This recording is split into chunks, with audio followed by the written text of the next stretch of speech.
Hello बच्चों, hello hello hello, good evening, कैसे हो आप सब? आ जाइए जी, आ जाइए। आप सभी का बहुत बहुत स्वागत है। सभी बच्चों का बहुत बहुत स्वागत है। गुड इवनिंग, कैसे हो आप सब? आ जाओ आ जाओ आ जाओ आ जाओ आ जाओ आ जाओ।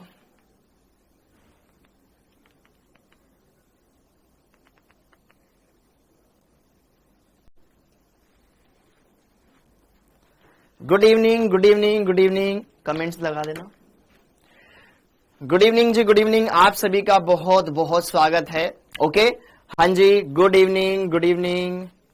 सही बच्चों का बहुत बहुत स्वागत है आप सभी का। ओके, तो आज हम यहाँ पर बात करेंगे एक और बहुत ही इंपॉर्टेंट चैप्टर।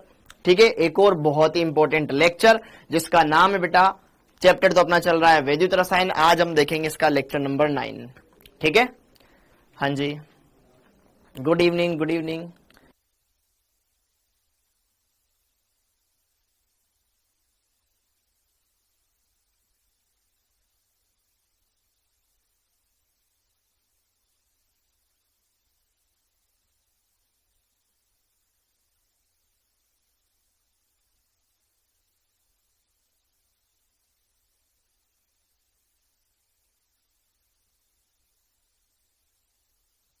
एक मिनट बेटा होल्ड करना। हाँ, अब सही है, बस केवल लास्ट वाले पे। ओके, स्प्लिट कर देना बेटा। मेहरा जी इसमें लगेंगे यार लगभग ना, इसमें 4-5 लेक्चर और लगेंगे, 5 लेक्चर। ठीक है,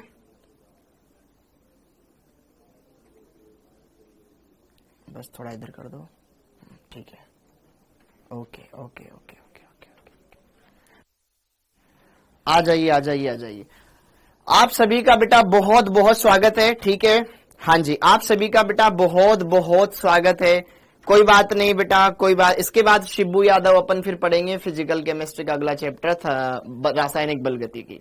हाँ जी बेटा, मयंक ठाकुर, कल का होमवर्क इसलिए समझ में नहीं आया होगा क्योंकि उसमें आज के टॉपिक के रिलेटेड क्वेश्चन थे। ठीक है, आज का टॉपिक पढ़ लोगे तो सारा क्लियर हो जाएगा। गुड इवनिंग, आप सभी का बहुत बहुत स्वागत है। हाँ जी, आप सभी का बहुत बहुत स्वागत है।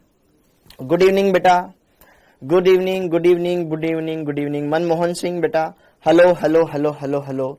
सारी बातें हम क्लियर करेंगे। ओके, जिंक कॉपर सल्फेट के रिप्लेस कर सकता है बेटा, बिल्कुल। हाँ जी, नट वाले भाई गए बेटा। ओके, हाँ जी, तो चलो अब यहाँ पे थोड़ी काम की बात कर ली जाए। आज हम बात करेंगे बेटा इसके लेक्चर नंबर 9 के बारे में। आज मैं आपको ननसर्ट समीकरण, उससे रिलेटेड क्वेश्चंस करवाऊंगा। पिछले सालों में आए हुए क्वेश्चंस पढ़ेंगे, उसके क्या क्या अनुप्रयोग होते हैं वो पढ़ेंगे। ये आज का अपना एजेंडा है। ठीक है, ओके। रिवीजन के लिए टाइम नहीं मिल पा रहा है बेटा। अब तो आपकी कोई एक्स्ट्रा अदर से देखो, ऑर्गेनिक कब स्टार्ट करोगे? तो बेटा देखो ध्यान से, जिन बच्चों को ऑर्गेनिक पढ़नी है तो मैं आपको ऑलरेडी बोल दूं कि आपके लिए, ताकि आपका बेसिक थोड़ा मजबूत हो सके, हम इस बैच में करेंगे ऑर्गेनिक, नो इशू। ठीक है, लेकिन तब तक आप यूट्यूब वाली क्लासेस देखें, अपना थोड़ा बेसिक मजबूत कर लें। इसलिए मैंने वहां पे आपके बिना कहे ऑर्गेनिक स्टार्ट कर दिए। लेकिन हम यहां पर पेड बैच में वो चीजें करेंगे, लेकिन थोड़ा सा टाइम लगेगा। ओके, क्योंकि अपने पास मुश्किल से ये 1 घंटा 30 मिनट का समय मिलता है, तो यही हम कर पा रहे हैं। हाँ जी, क्लियर? तो आपको परेशान होने की जरूरत नहीं है। अगर आप थोड़ा थोड़ा पढ़ना चाहते हो तो बेटा मेरे YouTube पे क्लास होती है मंगलवार को और शुक्रवार को। उन 2 दिन में चाहता हूं कि बढ़िया से मैं आपको ऑर्गेनिक पढ़ाऊं, बेसिक लेवल का, तो आप वहां जाकर के आप क्लियर कर लो। 3 बजे से क्लास ले लो। हाँ जी, अब मुझे ये बता दो यार, देखो मेरे को टाइम ही नहीं मिल पा रहा है बेटा, क्योंकि उससे पहले बैच 2 की एक्स्ट्रा क्लासेस चल रही थी। फिर शाम को पार्सल लंबा खींच लेते हैं। अगर थोड़ा लंबा मैं खींच लूं तो जिसमें तुम्हें प्रॉब्लम होने लग जाती है। ओके, हाँ जी, तो गुड इवनिंग। तो अब आप सभी का बहुत बहुत स्वागत है। आप सभी का बहुत बहुत स्वागत है बेटा। कहां पर?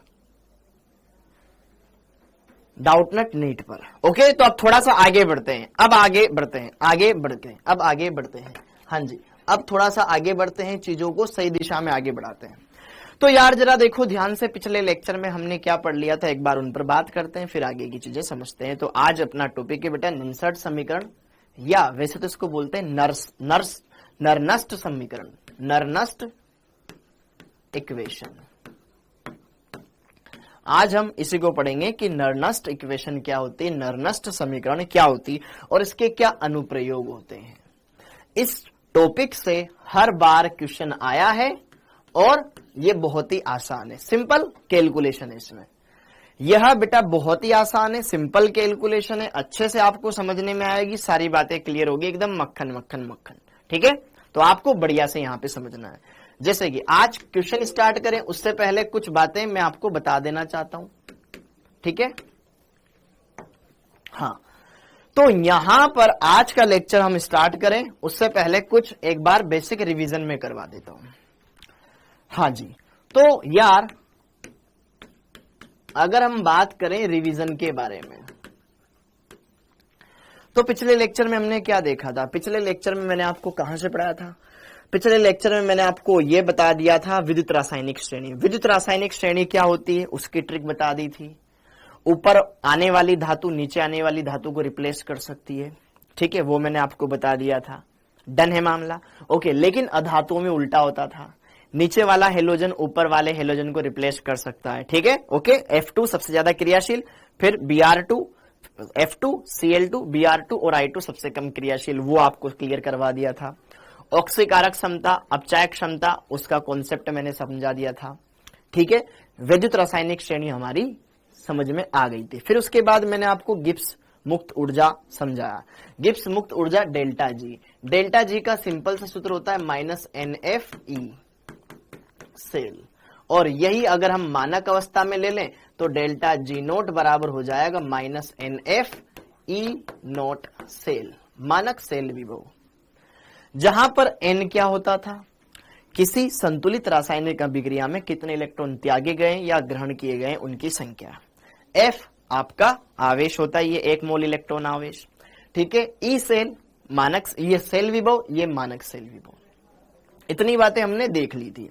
ओके, फिर मैंने आपको ये बताया था कि यार अगर हम बात करें डेल्टा जी नोट, यह मात्रात्मक गुणधर्म होता है, मतलब मात्रा के ऊपर डिपेंड करेगा।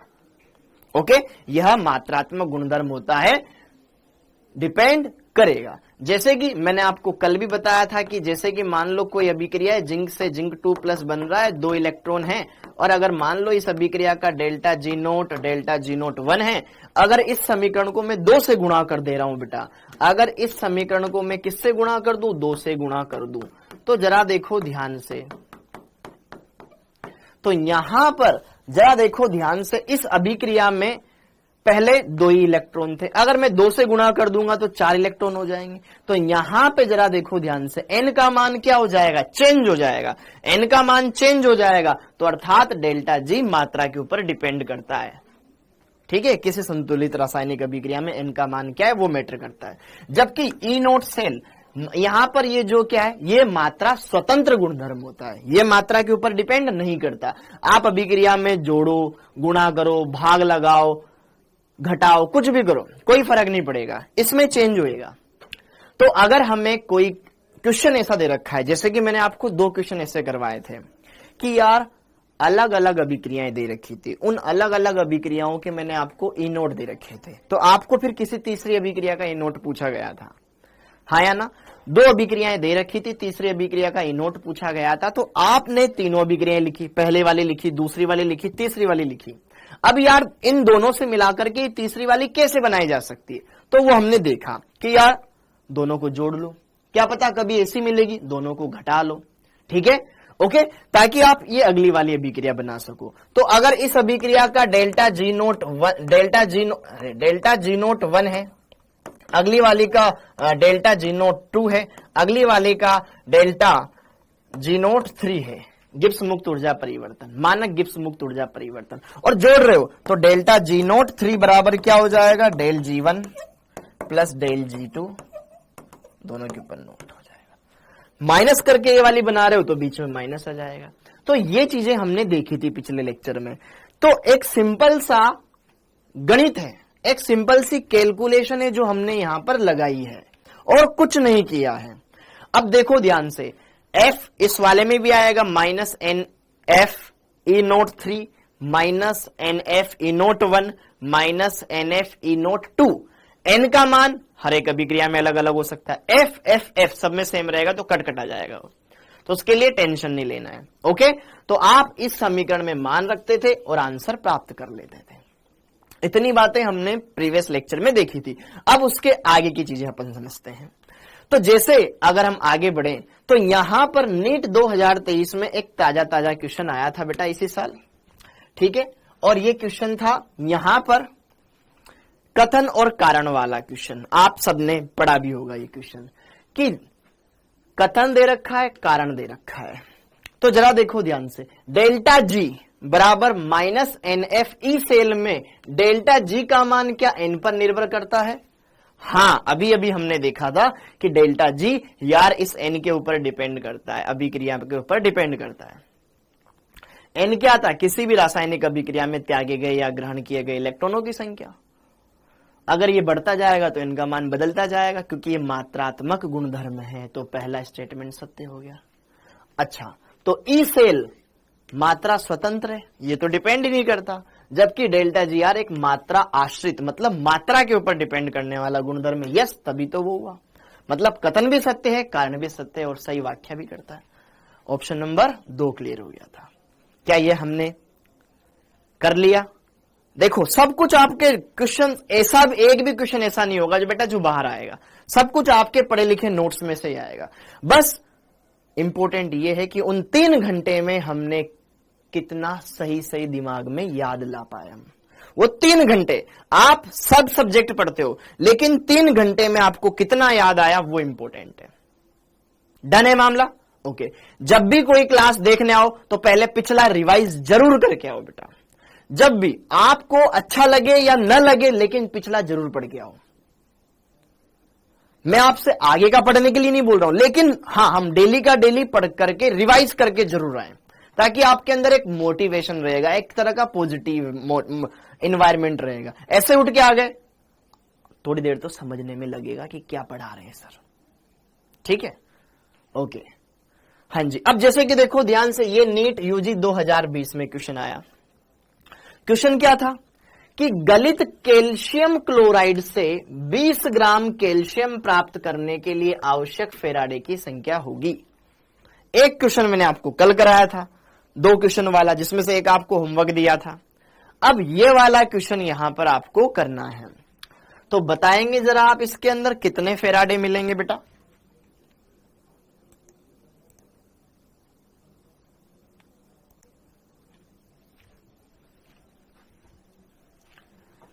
हाँ जी, इस क्वेश्चन का जवाब देंगे। व्याख्या करता है ना बेटा, व्याख्या करता है।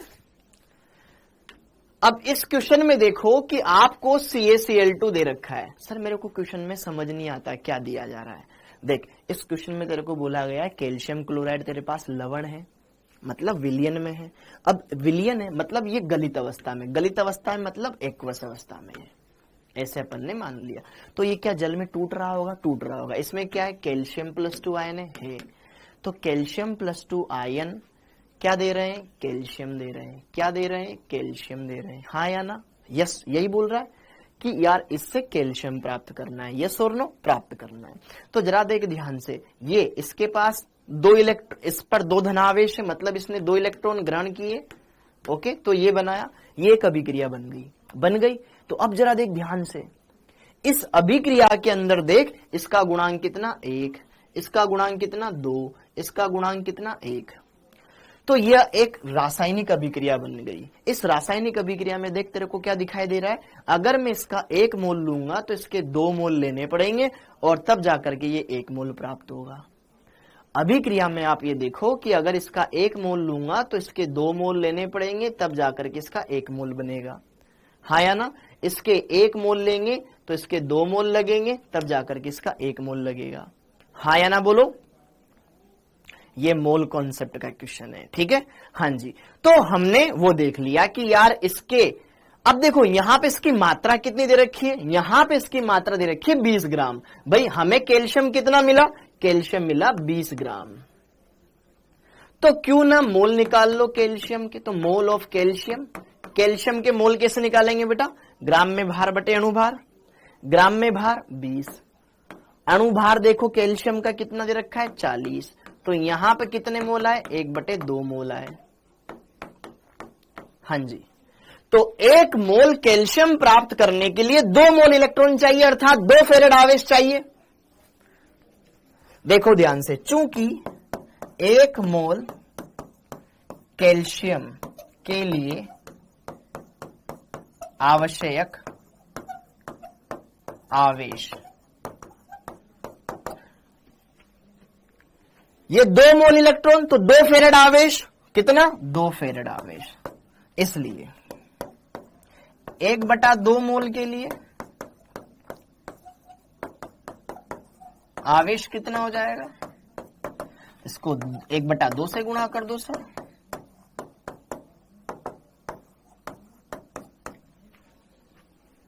हाँ या ना, ऑप्शन नंबर 2,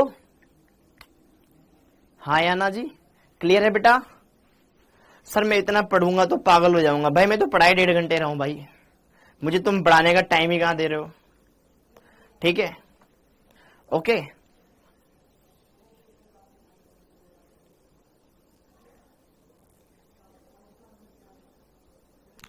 अरे रिएक्शन, रिएक्शन, आर का मतलब रिएक्शन, इतना क्यों सोचते हो ज्यादा, ठीक है, ओके। ये 2 क्वेश्चन हो गए। अब जरा देखो ध्यान से, आगे बढ़ते हैं और चीजों को आगे पढ़ते हैं। अब आगे बढ़ते हैं, तो ये क्वेश्चन हो गया, ये क्वेश्चन हो गया। अब यहां पे नरनस्ट समीकरण, नरनस्ट समीकरण, हाँ जी बेटा हेडिंग डाल लो, नरनस्ट समीकरण, हेडिंग डाल लीजिएगा, नरनस्ट समीकरण, बिना कोई अवरोध के, फटाफट से बिना कोई प्रतिरोध लगाए, चालकता के साथ आगे बढ़ते जाओ और फटाफट से हेडिंग डाल लो, नरनस्ट समीकरण। अब नरनस्ट समीकरण क्या है, हमने पढ़ा था इलेक्ट्रोड विभव कि यार धातु की छड़ और विलयन में उपस्थित आयनों के मध्य उत्पन्न विभवांतर, विभव का अंतर इलेक्ट्रोड विभव कहलाता है। तो इलेक्ट्रोड विभव किन किन कारकों पे डिपेंड करता है, ये भी पढ़ा था कि विलयन की सांद्रता कितनी है, उसके ऊपर इलेक्ट्रोड विभव डिपेंड करता है, कि धातु की छड़ की प्रवृत्ति कैसी है उसके ऊपर डिपेंड करता है, ताप और दाब के ऊपर भी डिपेंड करता है। तो यह जो इलेक्ट्रोड विभव है, इलेक्ट्रोड विभव ई सेल या सेल का विद्युत वाहक बल विलयन की सांद्रता के ऊपर डिपेंड करता है। कैसे, ननसर्ट समीकरण बताएगी इसका जवाब कैसे। तो यहां पर आइए, सब कुछ जो आपके सामने है यहां पर इसको लिखिए। यह समीकरण इलेक्ट्रोड विभव मतलब ई सेल या सेल का विद्युत वाहक बल ई सेल या सेल का ईएमएफ जो एक ही होता है, ठीक है, विद्युत वाहक बल तथा विद्युत अपघट्य विलयन की सांद्रता के मध्य संबंध को प्रदर्शित करती है। यह समीकरण ई सेल और जो विद्युत अपघट्य आपने लिया है उनकी सांद्रताओं के बीच में रिलेशन बताती है। कैसे बताती है, तो चलिए यहां पर आइए, अब कुछ बढ़िया बढ़िया बातें अपन समझते हैं, सीखते हैं और कुछ नई चीजें मैं आपको यहां पर समझाऊंगा, ठीक है। हाँ जी, तो जरा देखो ध्यान से, नरनस्ट बेटा वैज्ञानिक का नाम है, तो वाल्थर नरनस्ट, ननसर्ट ही लिखते हैं वैसे तो इसको हिंदी में, ठीक है। वाल्थर नरनस्ट ने डेल्टा जी गिब्स मुक्त ऊर्जा परिवर्तन तथा अभिक्रिया लब्धि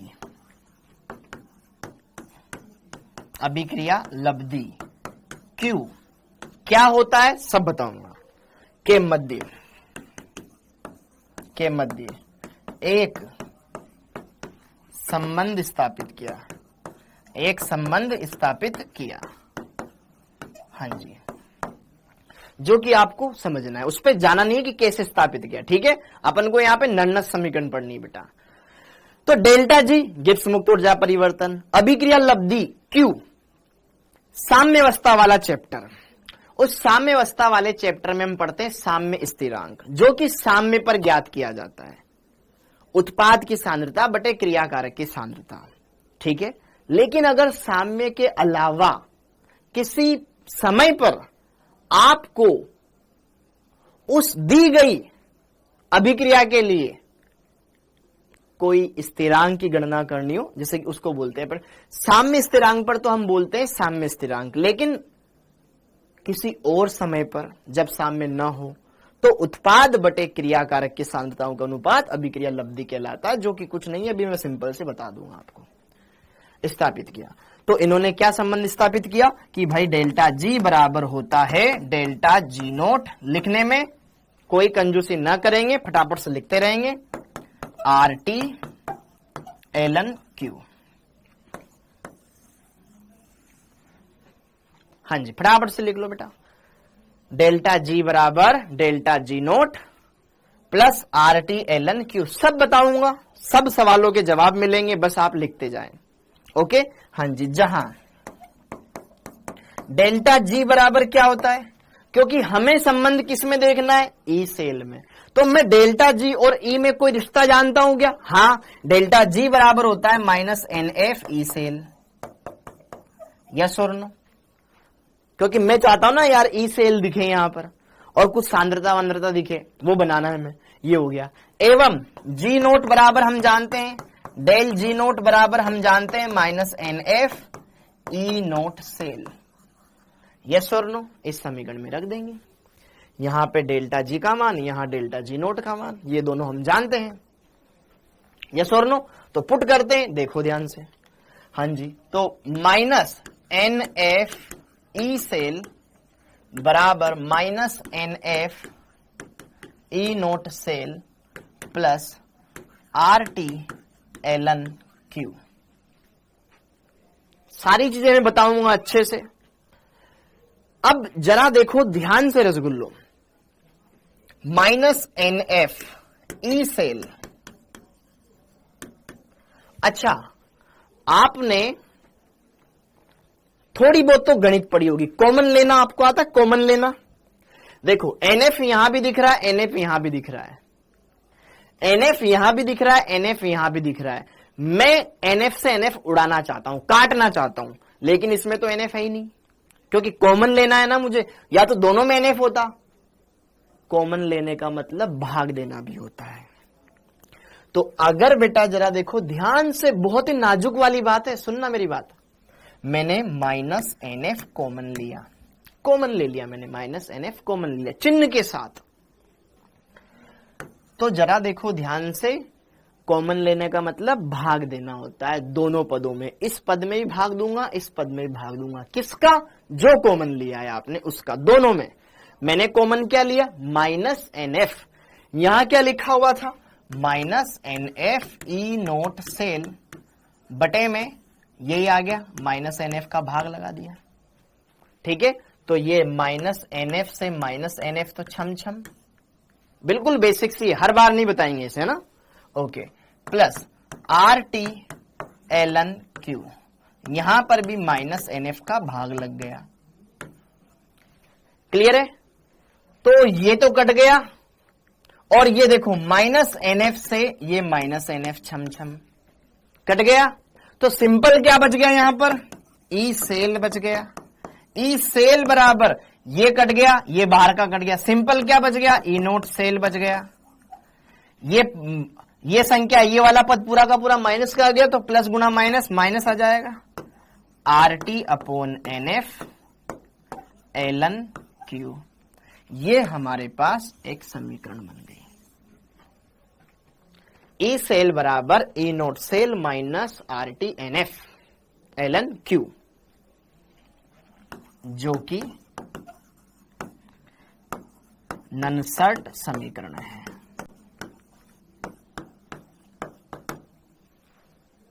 एक बारी लिख लो इसको, थोड़ा सा मन पे पत्थर रख के लिख लो, जैसे क्लास में चुपचाप बैठे रहते हो वैसे। हाँ जी, ओके, अब जरा देखो ध्यान से, एक बात मैं बताना चाहता हूं, नहीं जानते हो तो भी लिखो, चूंकि हम जानते हैं। अभी मैं आपको लिखवा दूंगा, चूंकि हम जानते हैं। क्या जानते हैं? ये एलन एलन क्या है?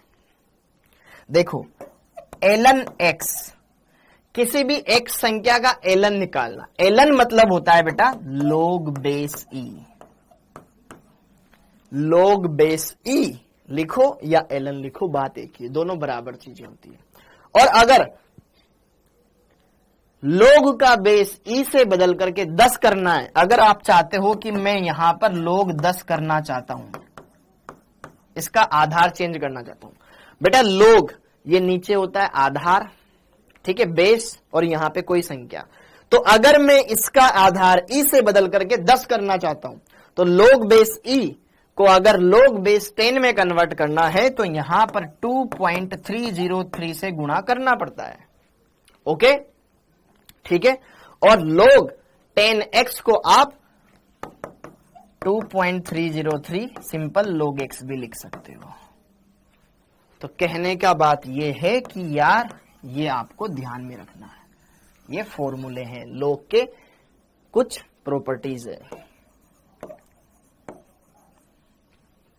जैसे आप a प्लस बी का होल स्क्वायर पढ़ते हो, a square plus B square plus 2ab, तो सेम वैसे ही लोग e बेस, ठीक है ना।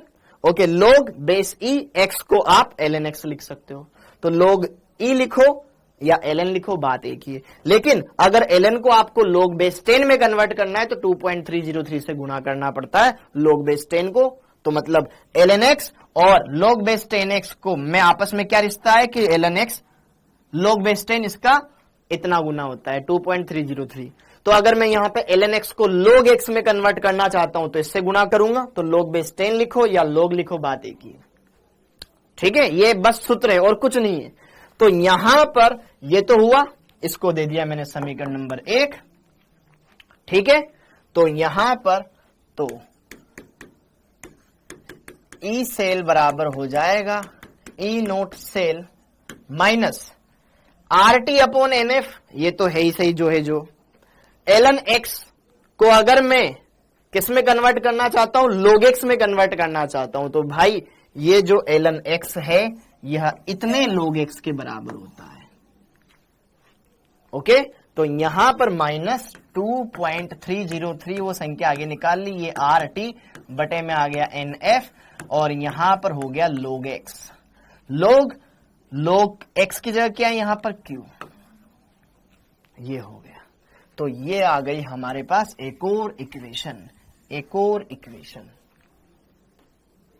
ये वाली आपको समझनी है। समीकरण नंबर 2,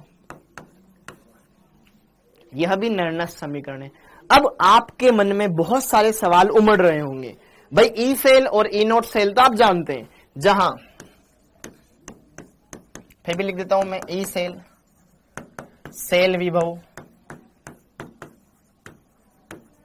या EMF सेल का विद्युत वाहक बल, ई नोट सेल मानक सेल विभव, मानक सेल विभव, ठीक है। R का मतलब गैस नियतांक,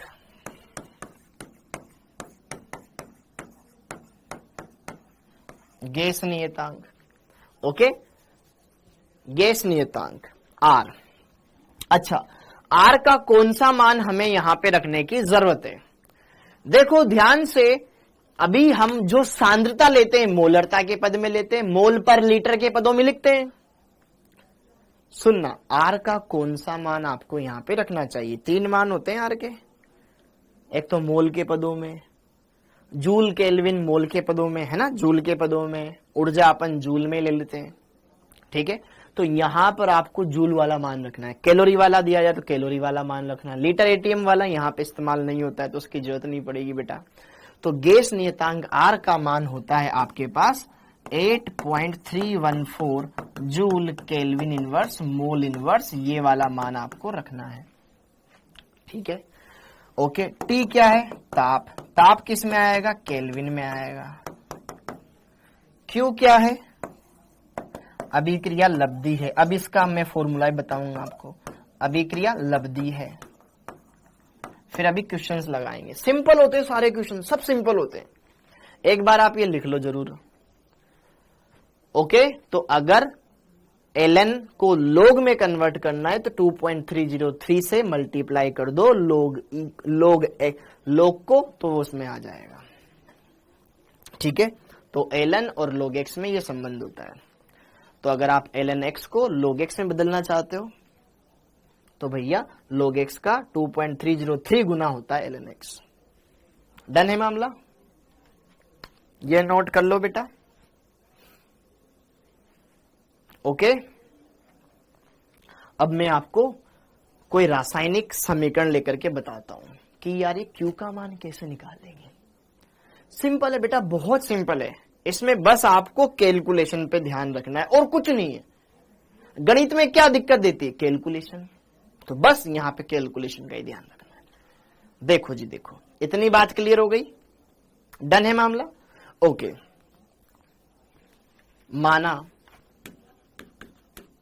माना कोई समीकरण, क्योंकि हमारे पास तो कोई अभिक्रिया आएगी ना। माना कोई अभिक्रिया, लिखो यार समीकरण क्या है। माना कोई अभिक्रिया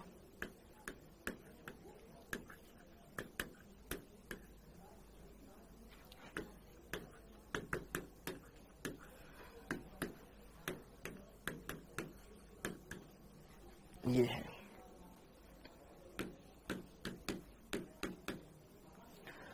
माना कोई अभिक्रिया है हमारे पास, ए बी मिलकर के सी और डी बना रहे हैं, जहां पर बाकी तो आपको पता चली गया होगा कि स्मॉल ए, small B, small C, small D रस समीकरण मिति गुणांक है। रस समीकरण मिति गुणांक है। तो बेटा जो क्यू है, ये क्यू कैसे निकालते हैं? बहुत ही सिंपल है। क्यू उत्पाद की सांद्रता बटे क्रियाकारकों की सांद्रता, जस्ट, और कुछ नहीं करना। उत्पाद बटे क्रियाकारक, सांद्रता को बड़े कोष्टक में लिखते हैं। ठीक है, उत्पाद बटे क्रियाकारक।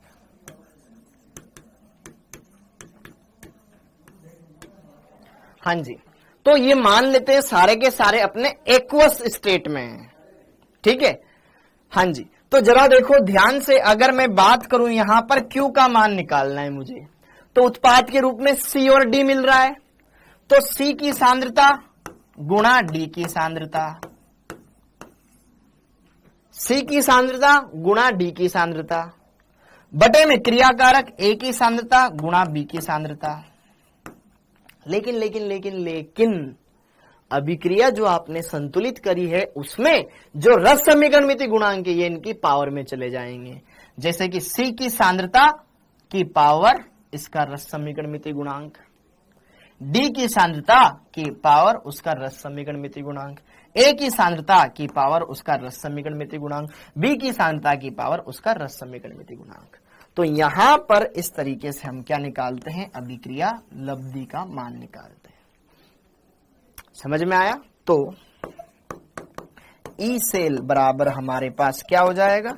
ई naught cell minus 2.303 RT upon NF log यहां पर आ जाएगा C की पावर C, D की पावर D इस क्वेश्चन के लिए, A की पावर A और B की पावर B। ठीक है, ये log के अंदर है पूरा का पूरा मान।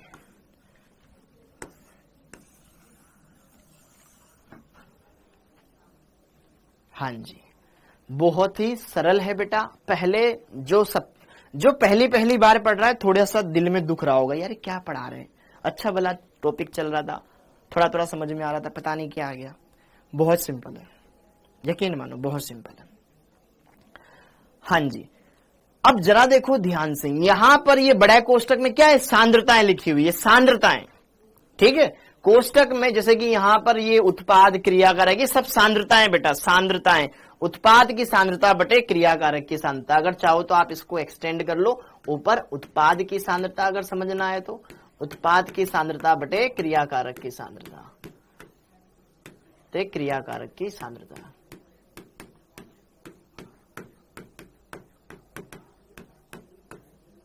ऊपर भी सांद्रता नीचे भी सांद्रता तो इसका कोई इकाई मात्रक कुछ नहीं होता, क्योंकि सेम राशि है ना। तो ये क्लियर हो गया? अरे समझ में आया?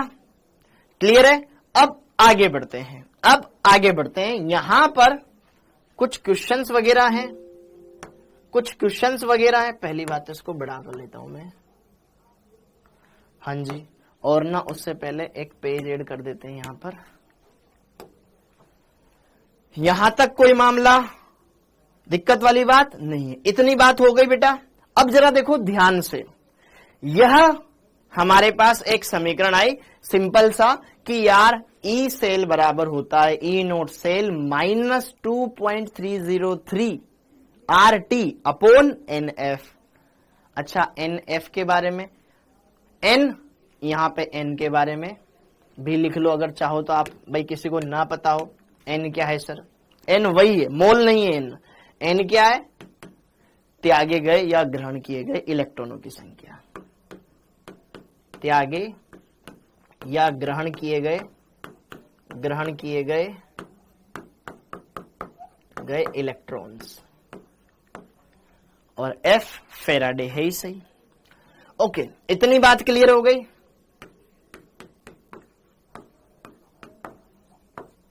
ये है ही सही, इतनी बात क्लियर हो गई। ओके, ये वाली बात अपन ने रख दी। तो इसमें थोड़ा सा और आपकी सुविधा के लिए इस फॉर्मूले को और आसान बना दिया इन्होंने। यदि 298 केल्विन पर 298 केल्विन पर अगर कोई अभिक्रिया, सेल अभिक्रिया 298 केल्विन पर हो रही है, अर्थात 25 डिग्री सेल्सियस पर हो रही है, तो बेटा जरा देखो ध्यान से। T का मान इन्होंने दे दिया, R का मान ऑलरेडी जानते हैं, F का मान ऑलरेडी जानते हैं। तो इस समीकरण में मुझे देखो ये मान पता है, R का मान ये रख दिया इन्होंने, रख दिया, हमें बस दैट यूज करना है, ये रख दिया, ये रख दिया। तो यहां पर थोड़ा सा चेंज आएगा, सूत्र और छोटा हो जाएगा। तो यहां पर ये सूत्र हो जाता है बेटा ई सेल बराबर E naught cell minus 0.0591 upon N। ठीक है, यहां पर आ जाएगा log Q। Q क्या होता है? वही उत्पाद की सांद्रता बटे क्रियाकारक की सांद्रता। ये वाला फॉर्मूला लिख लो, ये वाला फॉर्मूला लिख लो, आपके लिए आसानी रहेगी। ठीक है, ये वाला फॉर्मूला आप इस्तेमाल कर सकते हो रूम टेम्परेचर पर अगर कोई भी क्रिया हो रही है उसके लिए। डन है मामला? ठीक है, यह ननसट समीकरण है या नर्नस्ट इक्वेशन है।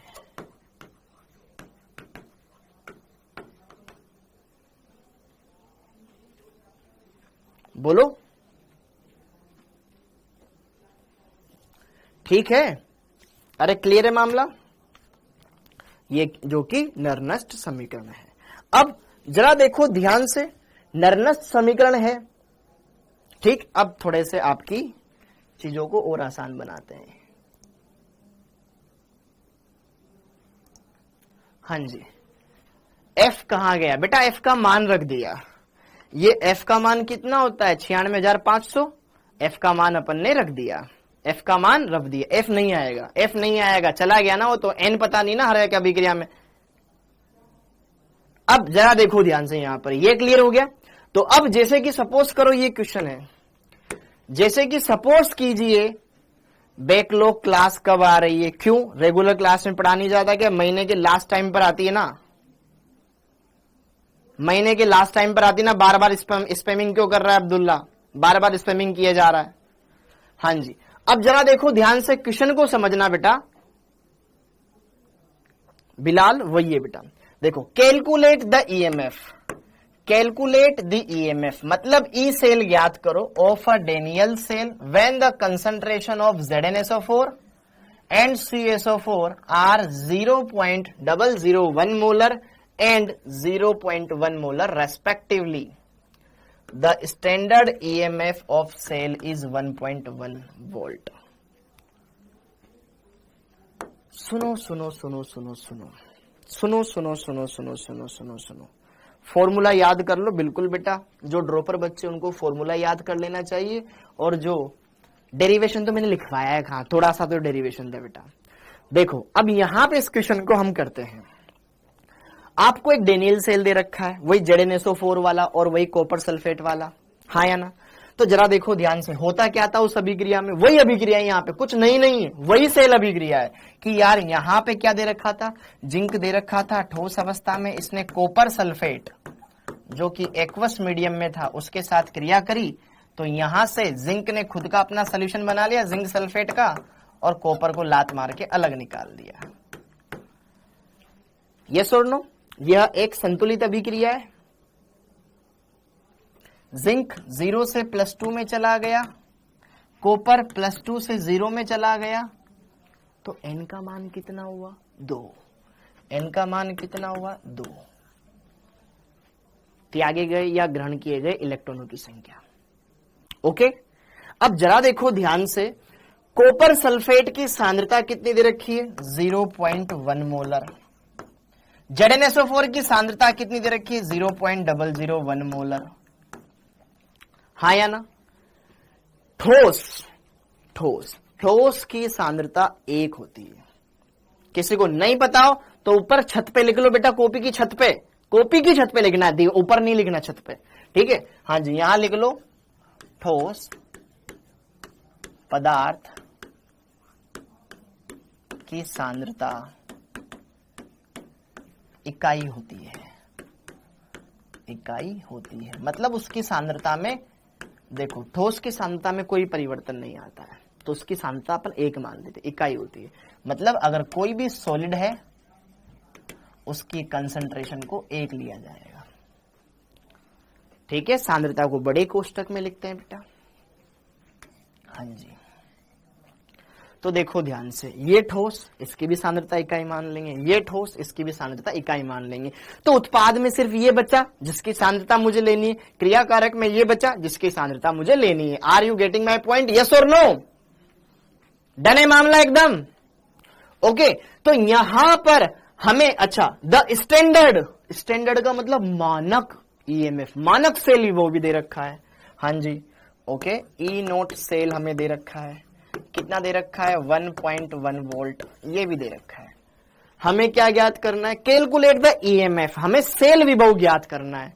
तो चूंकि भाई इतना काम समझ में आ गया इस क्वेश्चन में, अभिक्रिया ऑलरेडी पड़ी हुई है, n का मान 2 आ गया, ये हमें आ गया, ठोस की सांद्रता 1 मान ली जाती, 1 होती है, आगे आने वाले चैप्टर में पढ़ेंगे रासायनिक बल गतिकी में। तो चूंकि हम जानते हैं बेटा ई सेल बराबर क्या होता है, E naught cell minus 0.0591 upon n। Generally जितनी भी रिएक्शंस होगी ना बेटा रूम टेम्परेचर पर ही होगी।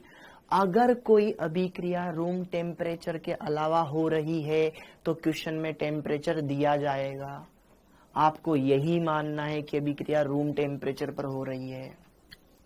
समझो मेरी बात को, अगर कोई क्वेश्चन में टेम्परेचर दिया हुआ है तो आप 2.303 RT अपॉन NF वाला फॉर्मूला लगा लें, अदरवाइज रूम टेम्परेचर पर ही आपको मानना है और यही वाला फॉर्मूला लगाना है, ई सेल बराबर E naught cell minus 0.0591 upon n into में लोग उत्पाद की सांद्रता बटे क्रियाकारक की सांद्रता।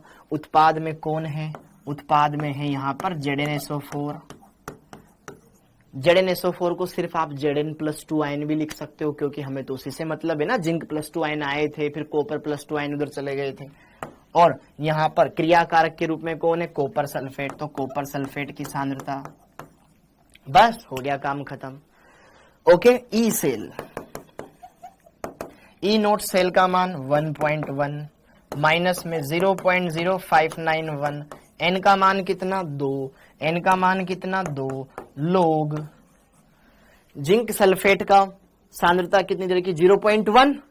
क्या 0.1 को बेटा क्या 10 की घात -1 मोलर लिख सकते हैं? 1/10 ऊपर चला गया, 10 की घात -1। और क्या इसको 0.001 को दशमलव के बाद 3 अंक तो नीचे 1000 हो जाएगा, 10 की घात 3 ऊपर जाएगा, 10 की घात -3, तो 10 की घात क्या -3 मोलर लिखा जा सकता है, हाँ या ना? तो जरा देखो ध्यान से, जिंक सल्फेट की सांद्रता 10 की घात -3, कॉपर सल्फेट की सांद्रता 10 की घात -1। बेसिक कैलकुलेशन है, सोल्व करते हैं, आइए इसको क्लियर करते हैं।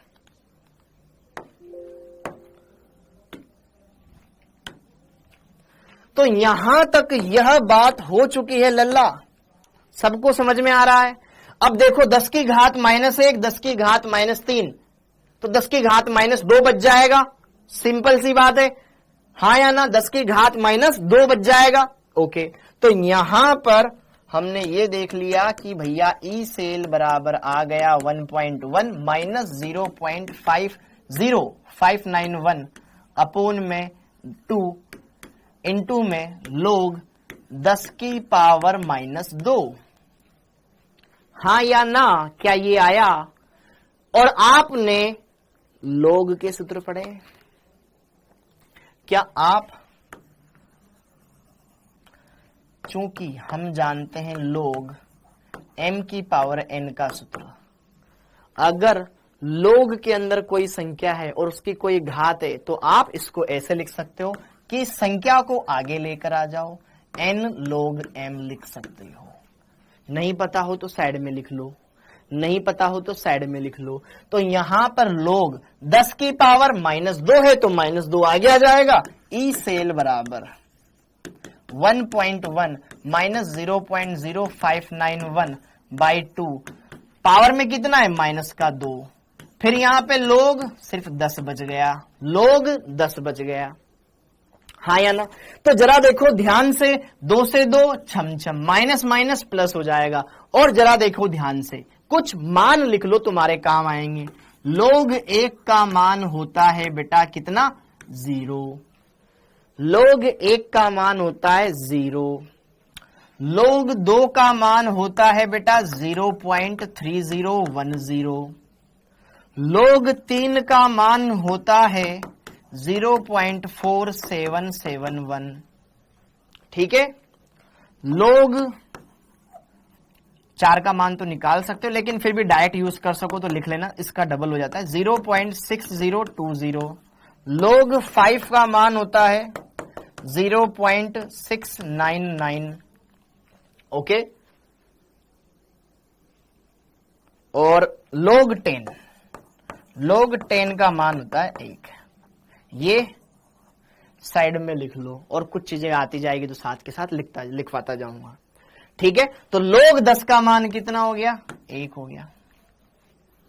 तो जरा देखो ध्यान से, ई सेल बराबर 1.1 माइनस माइनस प्लस, तो प्लस का 0.0591 हो गया, इन दोनों को जोड़ोगे तो 1.10591 आ जाएगा, इतने वोल्ट आ जाएगा ई सेल।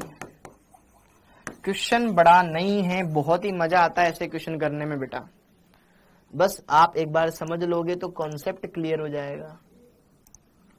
हाँ जी, हो गया, क्लियर है? ओके, 1.15 भी है ना भाई, ये 0 भी तो है। अच्छा, सॉरी, 0 क्यों आएगा अब, 0 क्यों आएगा? Okay okay okay okay okay okay okay 1591 volt.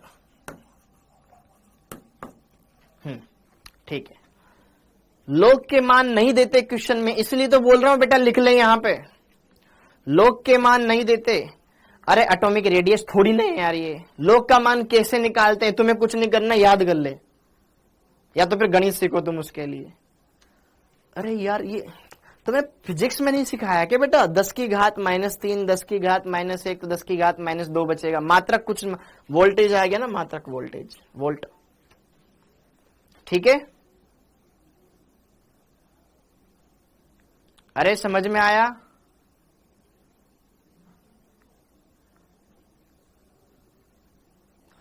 यार देखो थोड़ा बहुत तो पढ़ना पड़ेगा ना, तुम्हें फिजिक्स में कैलकुलेशन तो पढ़ी होगी ना बेटा। एक बच्चा पूछ रहा है कि 10 की घात -3 बटे 10 की घात -1 -2 कैसे लिख दिया? 10 की घात -3 इसको ऊपर लेके जाएगा, 10 की घात 1 हो जाएगा ना, ये -1, 10 की घात -3 + 1 कितना हो जाएगा? 10 की घात -2 हो जाएगा ना। कैसे बहकी बहकी बातें करते हो? ओके, सब सिखाया है ना। n बराबर 2 कैसे आया? अरे इस अभिक्रिया में देखना बेटा, जिंक 0 से +2 में गया, मतलब 2 इलेक्ट्रॉन त्यागे, तो त्यागे गए या ग्रहण किए गए इलेक्ट्रॉनों की संख्या ही तो n है ना। ओके, हाँ जी। अब आगे देखो अगला क्वेश्चन। अब इस क्वेश्चन को जरा समझो, अब इस क्वेश्चन को जरा समझो। चलो इसमें कमेंट ऑन ही रखते हैं। हाँ जी, नेक्स्ट क्वेश्चन। चलो इस क्वेश्चन को करें उससे पहले आपके नीट 2021 में आया हुआ क्वेश्चन ये ट्राई करो, ये क्वेश्चन ट्राई करो। हाँ जरा देखो ध्यान से, यहां पर इस क्वेश्चन को ट्राई करो जो कि आपके नीट 2021 में आया है। रिएक्शन दे रखी है बेटा, लिखनी नहीं है तेरे को। हाँ इन्होंने स्टार्टिंग से क्लास अटेंड नहीं करी। Okay okay okay okay. उस सेल का ईएमएफ ज्ञात कीजिए जिसमें निम्नलिखित प्रतिक्रिया 298 केल्विन पर होती है। ये आपको सेल अभिक्रिया दे रखी है, आपको ईएमएफ ज्ञात करना है, मतलब ई सेल ज्ञात करना है, ई सेल फाइंड आउट करना है। ई नोट का मान दे रखा है तुम्हें। ओके, ये अभिक्रिया हो रही है, मतलब ये उत्पाद है, ये क्रिया कारक है। ओके हाँ जी ठीक है। तो अब जरा देखो मुझे बताओ, इस अभिक्रिया को देख के बताओ n का मान कितना है। इस अभिक्रिया को देख के बताओ n का मान कितना है। इस अभिक्रिया को देख के बताओ n का मान कितना है। n का मान कितना है? क्या n का मान बेटा 2 है? Very good. क्यों? क्योंकि निकल 0 से +2 में जा रहा है, तो n बराबर 2 आ गया। बस देखो तुम्हारे लिए 2.303 RT/F का मान ये दे रखा 0.0959। ओके हाँ जी। तो जरा देखो ध्यान से, ई सेल बराबर ई नोट सेल, हम ये फॉर्मूला जानते हैं ना, -0.0591/n log उत्पाद बटे क्रिया कारक।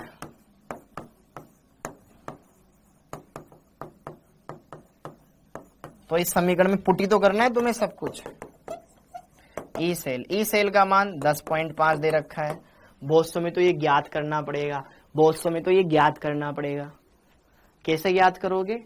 दाया माइनस बाया, ठीक है, दाया माइनस बाया, ठीक है। उस कैथोड का अपचयन विभव माइनस एनोड का अपचयन विभव, वैसे ठीक है।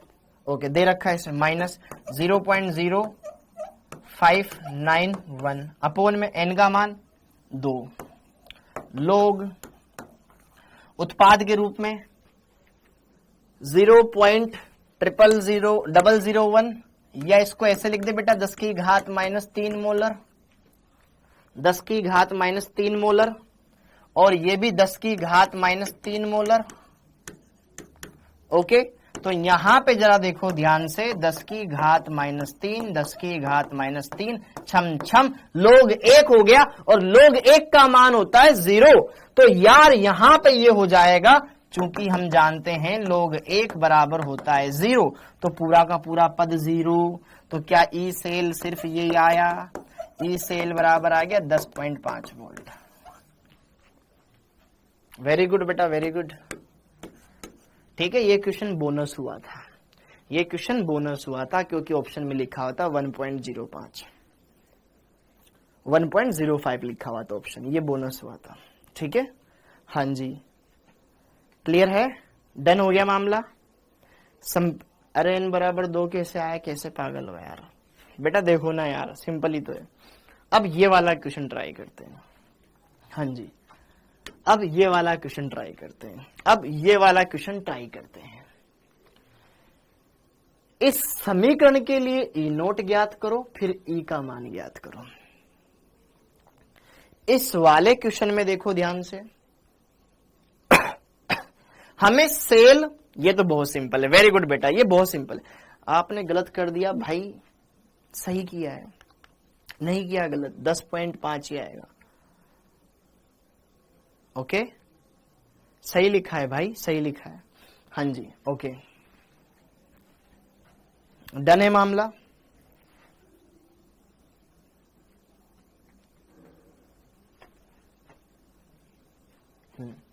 अब जरा देखो ध्यान से, यहां पर Sn +2 में जा रहा है, इसकी सांद्रता दे रखी है 1 मोलर। फिर यहां पर फिर Pb2 प्लस Pb में कन्वर्ट हो रहा है। देखो ठोसों की सांद्रता नहीं दे रखी, बस केवल इनकी आयनों की सांद्रता दे रखी है। ठीक है, ओके। अच्छा, n का मान बताओ, n का मान 2, वेरी गुड, n का मान 2, वेरी गुड, n बराबर 2। क्या ये मेरे लिए कैथोड है? क्या पीछे वाला कैथोड होता है? क्या आगे वाला एनोड होता है? Very good. तो सबसे पहले मुझे क्या ई नोट निकाल लेना चाहिए, चूंकि ई नोट सेल बराबर होता है E note of cathode SRP अपचयन विभव, very good, minus E note of anode, दोनों के अपचयन विभव। जरा देखो ध्यान से, अरे क्वेश्चन अधूरा है ये तो।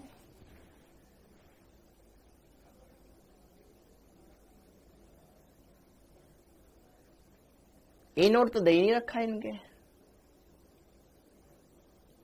ये क्वेश्चन पूरा नहीं लिया मैंने यार, ये तो क्वेश्चन अधूरा है।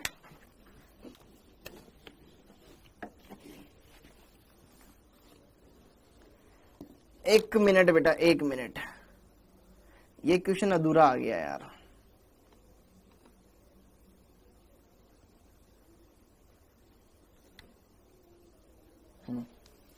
अच्छा, ये लिखो, इसके लिए यहां पे साइड में लिख देता हूं, ई नोट Sn2 प्लस से Sn में गया, ये दे रखा है माइनस का 0.14 वोल्ट, और ई नोट Pb2 प्लस से Pb में गया, ये दे रखा है बेटा माइनस का 0.13 वोल्ट। अब सही है, हाँ जी।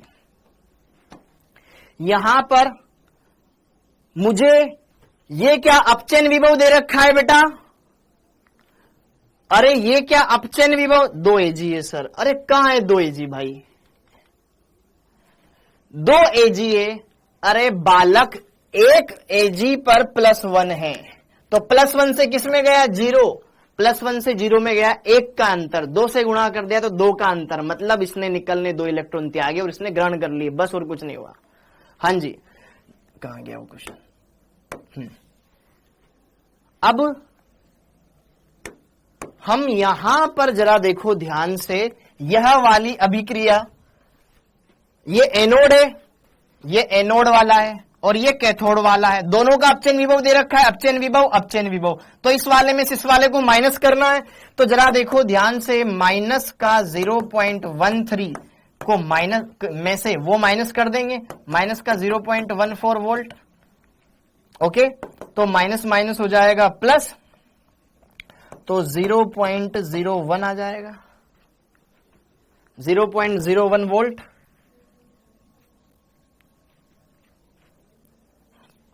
$0.01 आ जाएगा बेटा।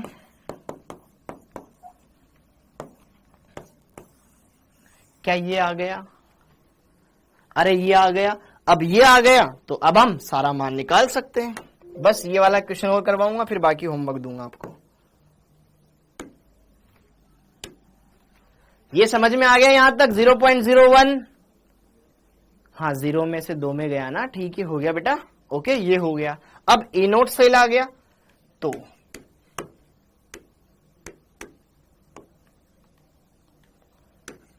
ई सेल, ई नोट का मान कितना, 0.01, ठीक है, माइनस में रूम टेम्परेचर पे करवाएंगे विक्रिया, 0.0591 अपोन में एन का मान 2 लोग उत्पाद के रूप में क्या मिलेगा? अब बताओ इसमें उत्पाद के रूप में क्या मिलेगा, बताओ। बाकी आप खुद कर लोगे? हाँ जी बेटा, बाकी आप खुद कर लोगे। उत्पाद के रूप में क्या मिलेगा, इसकी अभिक्रिया कैसे बनाओगे? क्योंकि हमें उत्पाद ऊपर रखना है, क्रियाकारक नीचे रखना है ना, तो उत्पाद साइड में कौन आएगा? Sn+2 या Pb+2? अरे ये आयन है ना, इनमें से कौन ऊपर आएगा?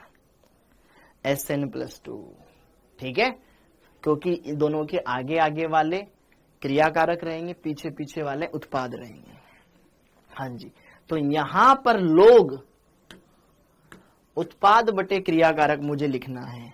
तो जरा देखो ध्यान से, ये अभिक्रिया ऐसे हुई है बेटा कि Sn ने आगे आगे वाला, इसका आगे वाला, इसके आगे वाला, Sn ने Pb2+ आयन के साथ क्रिया करी, ठीक है, तो खुद Sn+4 में कन्वर्ट हो गया और इसको Pb में कन्वर्ट कर दिया। तो ये उत्पाद हो गया, ये क्रियाकारक हो गया, हाँ या ना? ये उत्पाद बटे क्रियाकारक। Sn+2 ऊपर आएगा, Pb+2 ऊपर आएगा, दोनों के गुणांक एक एक ही है, कोई दिक्कत नहीं है, दोनों का गुणांक एक एक ही है। ओके, तो यहां पर आ जाएगा Sn+2 आयन की सांद्रता, Pb2+ आयन की सांद्रता। डन है मामला बेटा? Okay, very good. हाँ जी, तो ई सेल बराबर क्या हो जाएगा? ये हो गया 0.01 माइनस, अरे ठीक है, 0.09591 बटे 2, हाँ जी, लोग Sn+2 की सांद्रता 1 मोलर, 1 मोलर, इसकी सांद्रता 10 की घात -3 मोलर, हाँ जी, ऊपर जाएगा प्लस में हो जाएगा, ऊपर जाएगा प्लस में हो जाएगा। Sn क्यों? अरे बालिका देख ध्यान से, Sn जब हमने कोई भी सेल अभिक्रिया लिखते हैं, हम सेल अभिक्रिया में क्या लिखते हैं? ये एनोड है, ये कैथोड है, तो ये कन्वर्ट हुआ ना इसमें, मतलब ये क्रियाकारक ये उत्पाद और ये क्रियाकारक ये उत्पाद। Pb2+ कन्वर्ट हुआ Pb2 में, तो दोनों को जोड़ के लिखेंगे तो ये आएगा ना।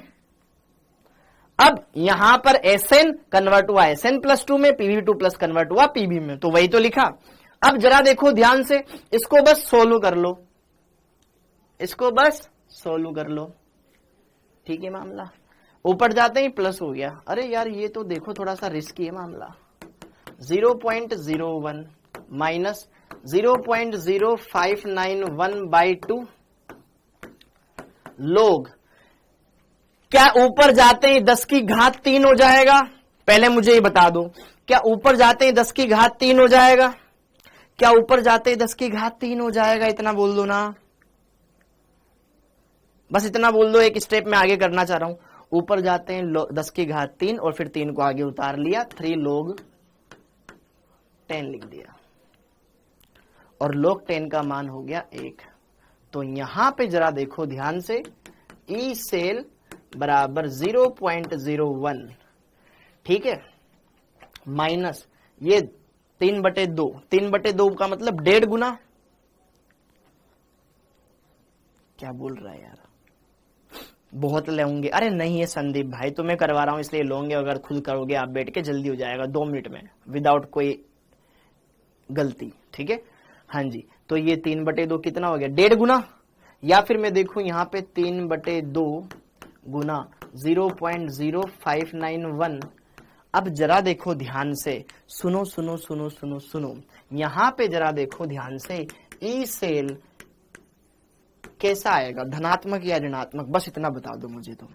आप इसमें ये बताओ, ई सेल धनात्मक आएगा या ऋणात्मक? छोटी संख्या में से जब बड़ी संख्या घटाएंगे, देखो ध्यान से, ये तो है 0.01, 0.01 और ये है 3/2, 3/2 मतलब 1.5, 1.5 इस संख्या से गुणा हो रहा है, तो कुछ ना कुछ बड़ी संख्या ही लाएगा अपने में से। 1.5 इस संख्या से गुणा हो रहा है, अपने में से कोई बड़ी संख्या ही लाएगा। जब छोटी संख्या में से बड़ी संख्या घटाई जाएगी तो मान ऋणात्मक आएगा, तो यह मान आएगा आपका नेगेटिव, यह मान आएगा आपका ऋणात्मक। सोल्व करने की जरूरत नहीं है, ऋणात्मक, ऋणात्मक आएगा।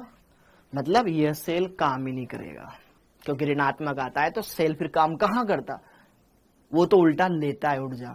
ठीक है, हाँ ठीक है, सेल कार्य नहीं करेगा।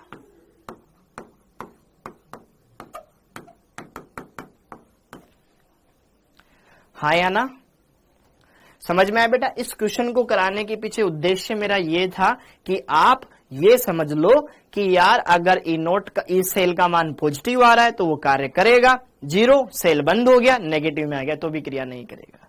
ठीक है, मान निकाल के ऋणात्मक आएगा, ऋणात्मक निकालने का मान खत्म।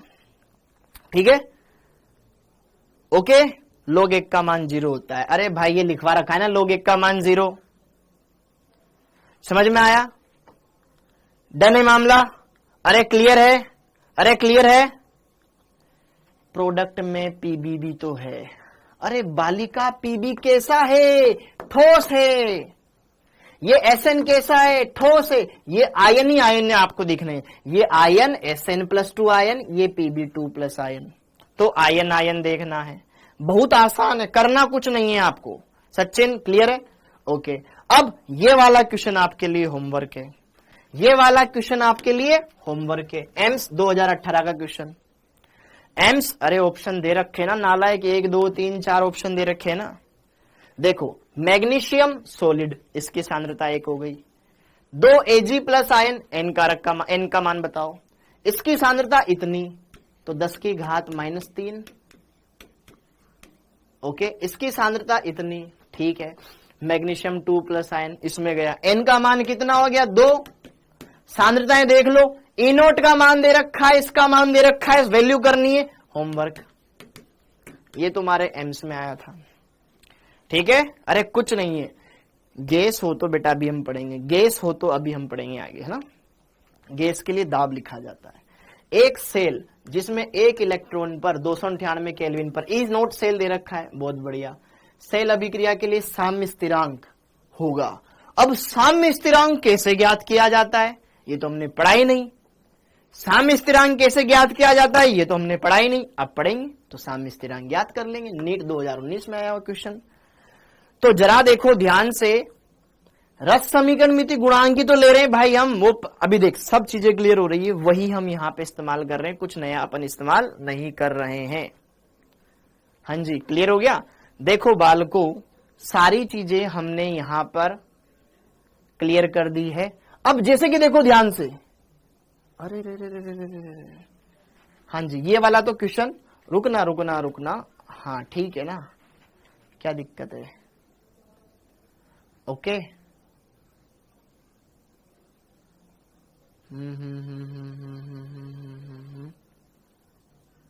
ठीक है ठीक है ठीक है।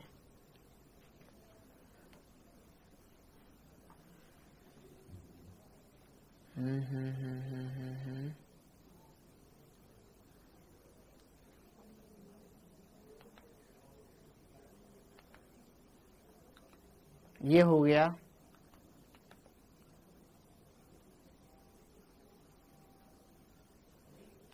ये वाला क्वेश्चन हो गया, वो भी मैं दिखाऊंगा बेटा, वो वाले क्वेश्चन भी मैं दिखा दूंगा, वो वाले क्वेश्चन भी मैं दिखा दूंगा, वो वाले क्वेश्चंस भी हम देख लेंगे। ठीक है, ओके, वो वाले क्वेश्चंस भी अपन देख लेंगे। इसको एक बार वापस से देख लेंगे, टेंशन मत ले, उसको वापस से देख लेंगे, टेंशन मत ले। ओके, हाँ जी, उसको देख लेंगे, हाँ देख लेंगे बेटा, देख लेंगे, उसको भी देख लेंगे, चिंता मत कर। हाँ जी, उसको भी अपन देख लेंगे, उसको भी करेक्ट करेंगे, फिर दोबारा से अपन वापस से देख लेंगे। हाँ जी, कि क्या दिक्कत है। अब जरा देखो ध्यान से, यहां पर इस वाले क्वेश्चन पर अभी मैं इसको बता देता हूं, फिर उसको भी देख लेंगे। हाँ जी, अब जरा देखो ध्यान से, यहां पर सेल अभिक्रिया के लिए साम्य स्थिरांक आपको ज्ञात करना हो। कोई सेल अभिक्रिया हो, उसके लिए साम्य स्थिरांक की गणना करनी हो, कैसे करेंगे, क्या क्या चीजें उसमें लगानी है, आइए चलिए उसको पहले एक बार मैं थोड़ा सा इसको कवर करवा देता हूं, ताकि ये वाला पार्ट भी कवर हो जाए। हाँ जी, अब जैसे कि देखो ध्यान से, हमने ननसठ समीकरण पढ़ी। अब ननसठ समीकरण के ऊपर कुछ छोटी छोटी बातें हैं जो हमें देखनी है। हमने ननसठ समीकरण पढ़ी, उस ननसठ समीकरण में कुछ छोटी छोटी बातें हैं जो हमें यहां पर देखनी है। ननसठ समीकरण में कुछ छोटी छोटी बातें हैं जो हमें यहां पर देखनी है। ओके, उन बातों को देखते हैं, सारी बातों को क्लियर करते हैं और हर एक बात को यहां पर समझते हैं। तो अब आप यहां पे इसमें हेडिंग डाल लो बेटा, एक बारी हेडिंग डाल लो, ननसट समीकरण के अनुप्रयोग। ननसट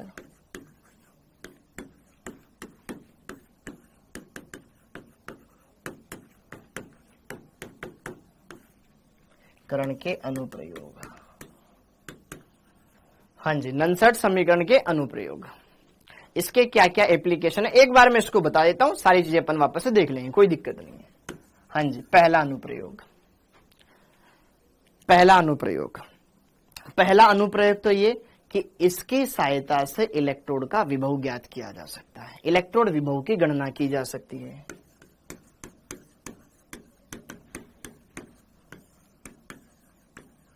इलेक्ट्रोड विभव की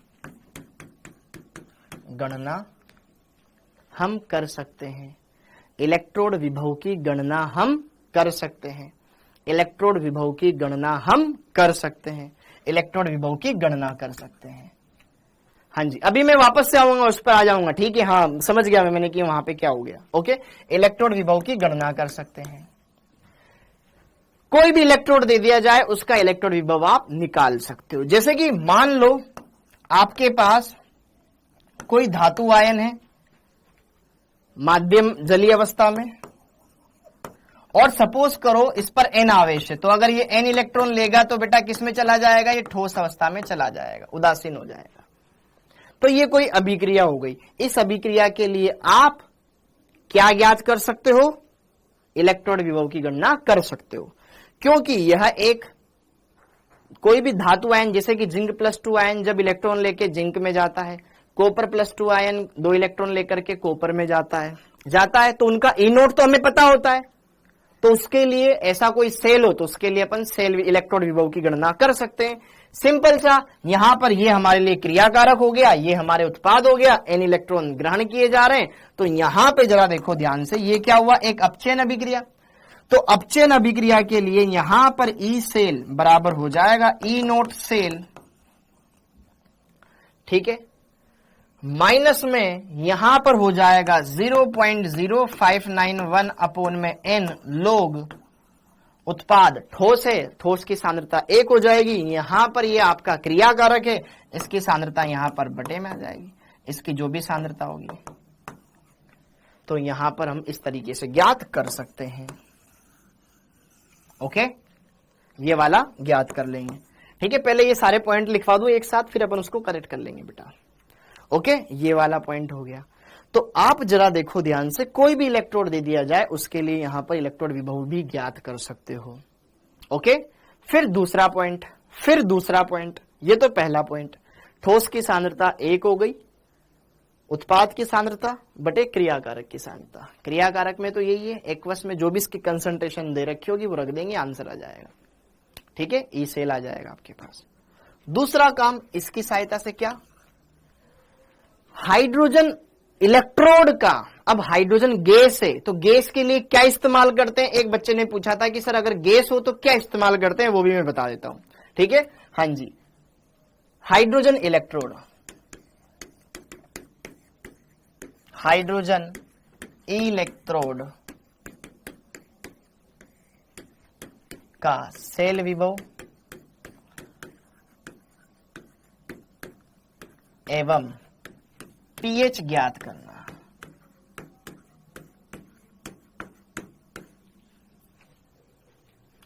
सेल विभव एवं पीएच में संबंध, ऐसा लिखो, पीएच में संबंध, ये कुछ पॉइंट है जो मेरे को लिखवाने हैं ताकि ये आज खत्म हो जाए, फिर अगले लेक्चर में अपन वैद्युत अपघटन स्टार्ट कर सके, इलेक्ट्रोलाइसिस स्टार्ट कर सके।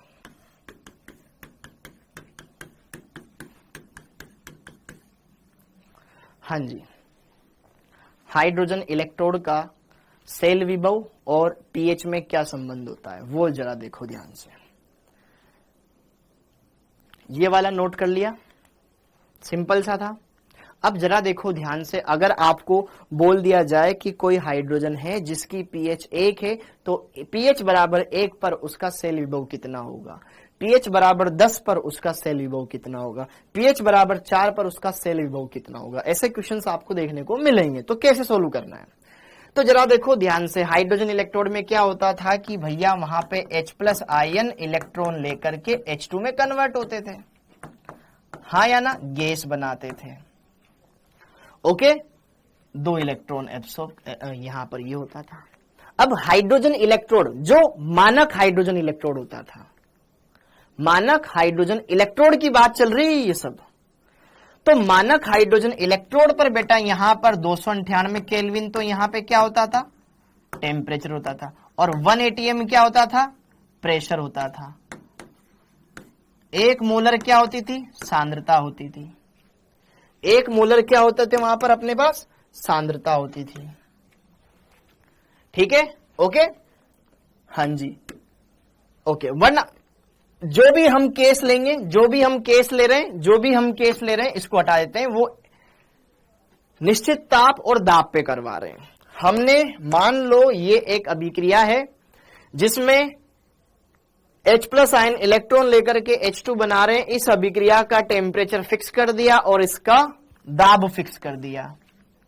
ठीक है, तो उसके अंदर जो गैस है उसका दाब भी कितना होगा, उतना ही होगा। अब यहां पे जरा देखिएगा थोड़ा सा, क्रियाकारक ये हो गया, उत्पाद ये हो गया, और n का मान कितना हो गया, 2 हो गया। तो ई सेल बराबर, अगर हम बात करें ई नोट मानक के बारे में, है ना, ई नोट सेल। अब हाइड्रोजन इलेक्ट्रोड के लिए तो मानक सेल विभव कितना होता है, 0। अभी सब बता दूंगा, 0.0591 n का मान। अच्छा, डायरेक्ट रख दे क्या, चलो एक बार लिख लेते हैं। ठीक है, लोग, अब उत्पाद बटे क्रियाकारक, पहले एक बार थोड़ा सा लिख लेते हैं, उत्पाद बटे क्रियाकारक। अब उत्पाद में कौन है, H2 है। गैस के लिए बेटा जी, गैस के लिए दाब इस्तेमाल किया जाता है, जलीय अवस्था के लिए या द्रव अवस्था वालों के लिए सांद्रता इस्तेमाल की जाती है। ओके, और ठोस का तो 1 होता है। तो यहां पर हम क्या लेंगे, गैस, जो कि क्या है, H2, इसका प्रेशर, H2 गैस का प्रेशर। अगर इसका कोई गुणांक होता तो वो पावर में चढ़ जाता, तो वही वाली मिस्टेक वहां पे हुई थी ना, उसको करेक्ट कर लेंगे अभी अपन। ओके, और यहां पर बटे में क्या आएगा, यहां पर बटे में आएगा आपके पास H+ आयन की सांद्रता, H+ आयन की सांद्रता। ठीक है, H+ आयन की सांद्रता, H+ आयन की सांद्रता, इसका गुणांक 2, तो वो अपन गुणांक लगाना उसमें मिस कर दिया था। ठीक है, तो यहां पे ये आ जाएगा 2। ठीक है, इसकी पावर में आ जाएगा 2, इसकी पावर में आ जाएगा 2। ठीक, ओके। तो पिछले वाले क्वेश्चन में बेटा कुछ मिस्टेक हुई थी, उसको अपन करेक्ट करेंगे। ओके, हाँ जी। तो pH, प्रेशर ऑफ H2 गैसीय रूप में, तो वहां पे प्रेशर लिखेंगे। नीचे ये जलीय अवस्था में, तो यहां पर हमने इसकी सांद्रता ली और उसका रस समीकरण मिति गुणांक लगा दिया, तो उत्पाद बटे क्रियाकारक हो गया। अब जरा देखो ध्यान से, चूंकि प्रेशर ऑफ H2 ये कितना है, 1 atm है, ऊपर वाला मान 1 हो गया। हाँ जी, अब जरा देखो ध्यान से, यहां पर अगर हम बात करें से हाइड्रोजन इलेक्ट्रोड के लिए मानक इलेक्ट्रोड विभव, ये तो कितना होता है, 0 होता है, 0। ठीक, हाँ जी, SHE के लिए ई नोट सेल कितना हो जाएगा, 0.0 वोल्ट। ओके, तो जरा देखिए ध्यान से, ई सेल बराबर आपके पास आ जाएगा बेटा, ये माइनस n का मान 2,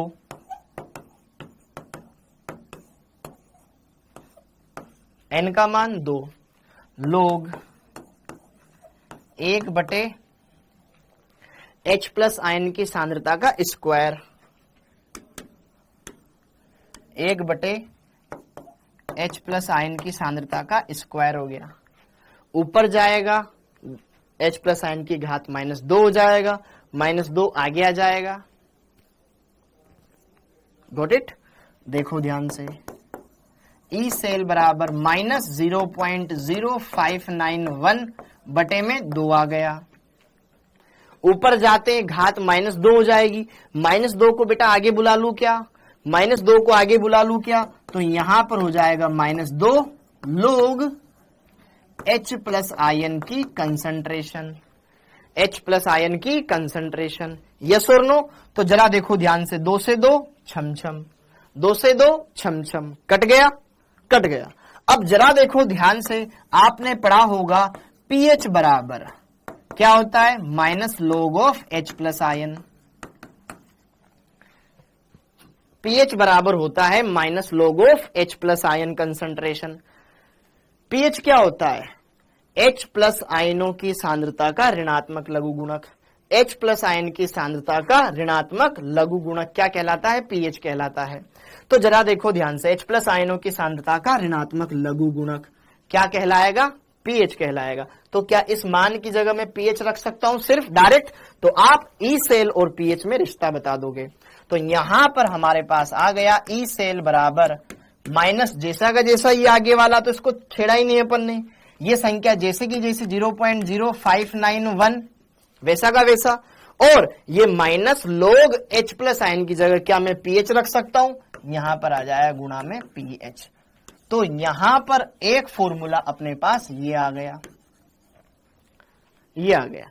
तो ई सेल और pH, जैसे कि अगर आपसे पूछ लिया जाए pH बराबर 1 पर हाइड्रोजन इलेक्ट्रोड का ई सेल कितना होगा, आप बता सकते हो। 2 पर, 3 पर, 4 पर, 5 पर आप बता सकते हो इन फॉर्मूले की हेल्प से। क्लियर है?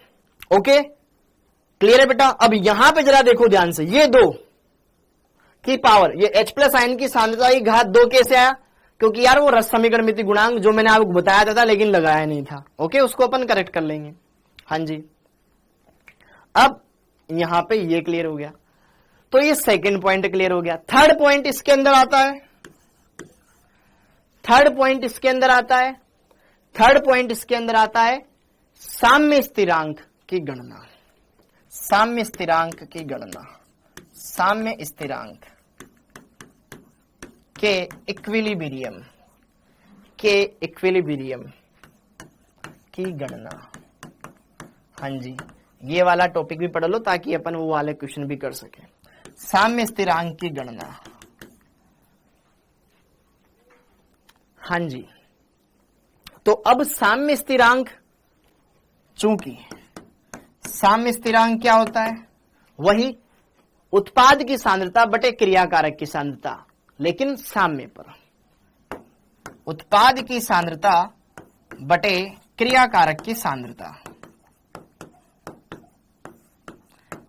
साम्य पर। ओके, दूसरी बात, साम्य पर सेल काम करना बंद कर देता है, एवं साम्य पर ई सेल बराबर क्या हो जाएगा? 0।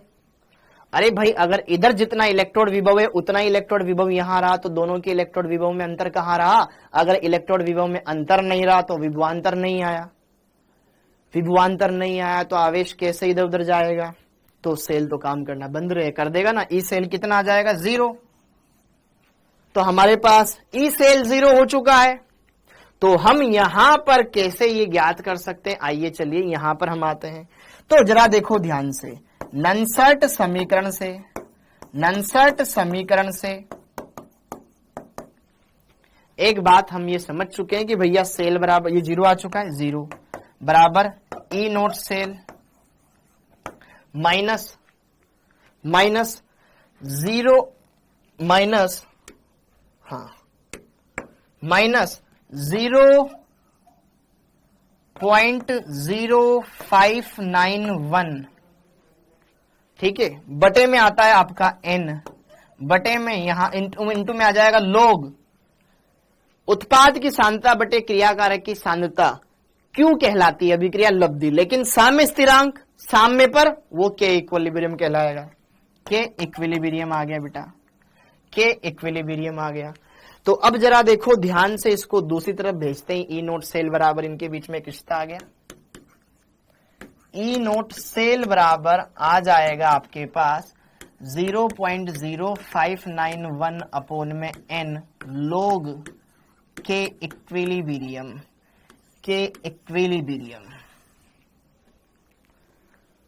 तो इस समीकरण में ई नोट सेल आपको पता होगा, n का मान पता होगा, log के इक्विलिब्रियम कैसे ज्ञात किया जाता है, ये अभी हमारे पास समय कम है तो इसको मैं अगले लेक्चर में आपको बता दूंगा। ठीक है, अगले लेक्चर में बता दूंगा इसको। तो ये हम कर सकते हैं। एक और बात, ये तो कब 25 डिग्री सेल्सियस टेम्परेचर पर होता है, 25 डिग्री सेल्सियस टेम्परेचर पर होता है, 25 डिग्री सेल्सियस टेम्परेचर पर होता है। अगर मैं नॉर्मली देखूं तो बेटा यहां पर ई नोट सेल, यहां पर मैं 2.303 RT अपोन में NF लगा दूं तो एक जनरल कंडीशन आ गई, log के इक्विलिब्रियम। हाँ जी, और NF को अगर इधर गुणा कर दूं तो एक रिश्ता और आ जाएगा। ये एक समीकरण नंबर 1 इसको दे दो। ये तो केवल 25 डिग्री सेल्सियस पर, ये जनरल। तो NF को अगर इससे गुणा कर दूं तो NF ई नोट सेल बराबर हमारे पास आ गया 2.303 RT log के इक्विलिब्रियम। तो अब जरा देखो ध्यान से, क्या हम ये जानते हैं NF ई नोट सेल किसके बराबर होता है? बिल्कुल जानते हैं। तो ये रिश्ता हमारे काम आएगा, डेल्टा जी नोट बराबर होता है माइनस NF ई नोट सेल। ये चीज लिख लो, फिर उस क्वेश्चन को करके अपन खत्म करते हैं इस क्लास को। हाँ जी, यहां पर हम इस क्वेश्चन को क्यों कर रहे हैं? क्योंकि बेटा मतलब ये वाला डेरिवेशन क्यों किया हमने? डेरिवेशन नहीं किया, जस्ट मैंने आपको ये बताया कि अगर आपको के इक्विलिब्रियम ज्ञात करना हो तो कैसे ज्ञात कर सकते हैं। डायरेक्ट फॉर्मूला बताता, रटना पड़ता। इसके बजाय आप स्टेप समझ लो कि यार हमने ननसेट समीकरण से इसको किया है कि सामने पर ई सेल 0 हो जाता है तो E naught cell minus 0.0591 upon n into log उत्पाद बटे क्रियाकारक में हमने के इक्विलिब्रियम रख दिया इस बार। तो ये तो आपको ई नोट सेल और के इक्विलिब्रियम वो वाला सिस्टम हो जाएगा। ये वाली बात क्लियर हो गई। तो डेल्टा जी बराबर क्या होता है? माइनस NF ई नोट सेल होता है। तो NF ई नोट सेल बराबर क्या हो जाएगा? क्या माइनस डेल्टा जी? तो यहां पर आ गया हमारे पास माइनस डेल्टा जी बराबर 2.303 RT log के इक्विलिब्रियम। तो ये माइनस उधर भेज दें या फिर इसको इतना ही रहने दें। अगर आपको गिब्स मुक्त ऊर्जा दे रखी हो, के इक्विलिब्रियम निकालना हो तो इस समीकरण से निकाल सकते हो। ये समीकरण नंबर 2, जो कि डेल्टा जी नोट एवं साम्य स्थिरांक के इक्विलिब्रियम में संबंध है।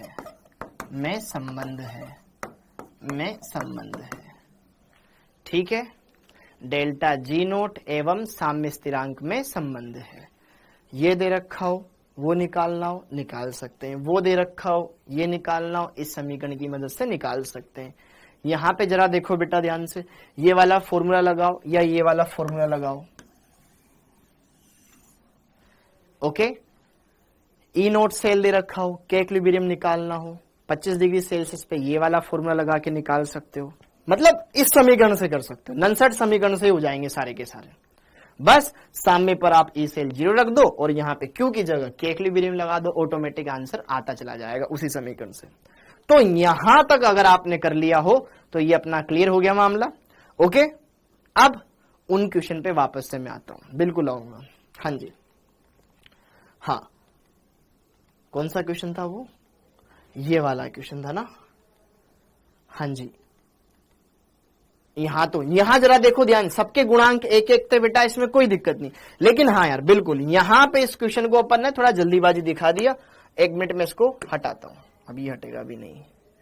हाँ जी, 1 मिनट में इसको हटाता हूं और आपको सही बताता हूं।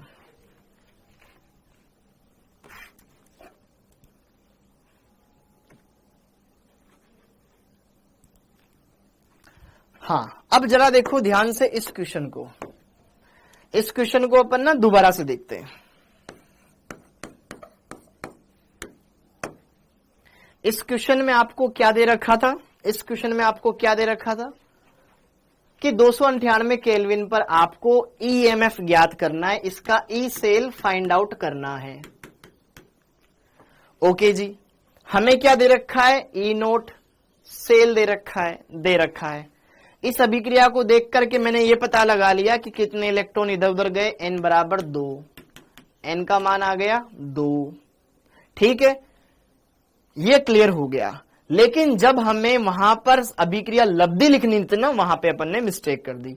ठीक है, क्योंकि इस निकल +2 आयन की सांद्रता, ये तो उत्पाद हो गया, लेकिन यहां पे क्रियाकारक क्या है? Ag+ आयन, उसकी सांद्रता का गुणांक के आगे 2। ठीक है, तो वो पावर में चला जाएगा, वो एक मिस्टेक हो गई, इसको अपन करेक्ट कर लेते हैं। हाँ जी, तो जरा देखो ध्यान से, ई सेल बराबर बच्चों E naught cell minus 0.059 upon n, जो हम जानते हैं, गुणा में log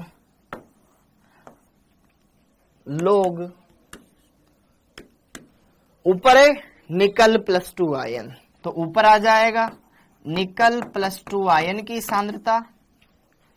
ठीक, उसका गुणांक तो एक ही है, बटे में आ जाएगा आपके पास Ag+ आयन की सांद्रता, Ag+1 की सांद्रता।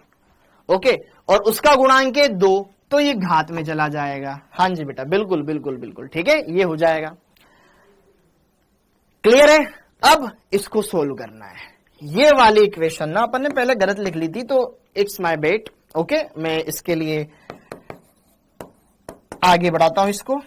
अब ई सेल, ई नोट सेल का मान हमें दे रखा है 10.5 माइनस 0.059 अपॉन में n का मान 2 रख देना है। हाँ जी, फिर तो यार मान चेंज हो जाएगा, क्या पता उस क्वेश्चन में कुछ अलग वैल्यूज थी। ओके, हाँ जी, ये हो गया। अब यहां पर जरा देखो ध्यान से, log निकल +2 आयन की सांद्रता 10⁻³ मोलर, यहां पर इसकी सांद्रता 10⁻³ मोलर। ओके, तो यहां पे रख देंगे, तो ऊपर 10⁻³ नीचे भी 10⁻³ लेकिन उसका हो रहा है स्क्वायर। ओके, तो 10⁻³ बच जाएगा। ये 10⁻³ का एक मान इससे कट जाएगा, 10⁻³ बचेगा, ये ऊपर चला जाएगा बच्चों। क्लियर हो गया? ओके, क्लियर है? यहां पे जरा देखो ध्यान से, 10.5 माइनस 10⁻³ ऊपर गया, 10⁻+3 हो गया, 10⁻3, तो 3 आगे लेके आ जाऊं मैं, तो यार यहां पर 0.059 अपॉन 2, यहां पर हो जाएगा ये 3 log 10। एक बारी इसको क्लियर कर लेते हैं। हाँ जी,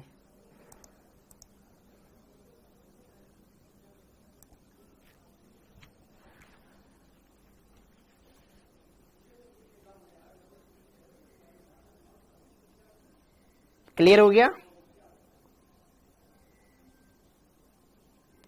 hello hello hello hello hello hello बेटा, hello hello hello hello hello hello hello, ये वाला अरे क्लियर हो गया? हमने तो फिर कहां पर करा है सर? ठीक है, हाँ, इसके ये क्वेश्चन बोनस हुआ था, तो मेरे को लगा मैंने कि यार ये यहां पे कर दिया काम। ओके, हाँ जी, देखो ध्यान से, अपन ने जो यहां पे मिस्टेक करी थी ना, मैं नहीं चाहता कि आपका ये कोई गलत हो जाए, इसलिए जरा देखो ध्यान से, ये वाला पार्ट क्लियर हो गया, ये वाला पार्ट क्लियर हो गया। Ag+ की सांद्रता का स्क्वायर हो जाएगा। अरे ये वाला पार्ट समझ में आ गया क्या? log 10 का मान 1 हो गया। मैं नहीं चाहता कि कोई दिक्कत हो, आपको गलत बताऊं, इसलिए मैंने उसको करेक्ट करवाया रोक के। हाँ जी, ये क्लियर हो गया, ये समझ में आ गया। बस आपको कैलकुलेशन करनी है। अरे ई सेल बराबर ये हो जाएगा 10.5 माइनस log 10 का मान हो गया 1, ठीक है, 1 हो गया, 3/2, 3 को आगे खींच दिया मैंने, 0.0591। ओके, हाँ जी, तो ई सेल 10.5 माइनस में, ओके, इसको 3 से गुणा कर दो, फिर 2 का भाग लगा दो, 3 से गुणा कर देंगे, 3 एकम 3 हो जाएगा, 3 नम्मे 9 तिया 27, हासिल लग जाएगा 2, ठीक है, 3 पंजे 15, 15 और 2 हो गया 17, हासिल लग गया 1, 3 को 0 से गुणा किया 0, 0 में 1 जोड़ दिया, ठीक है, फिर दशमलव, ये आ गया। अब इसमें 2 का भाग लगाना है, थोड़ा सा कैलकुलेशन है, इस कैलकुलेशन को सोल्व करके फिर आपके पास मान आएगा बेटा। ओके, फिर आपके पास मान आएगा, इसको सोल्व कर लेना, वोल्ट में आंसर आ जाएगा।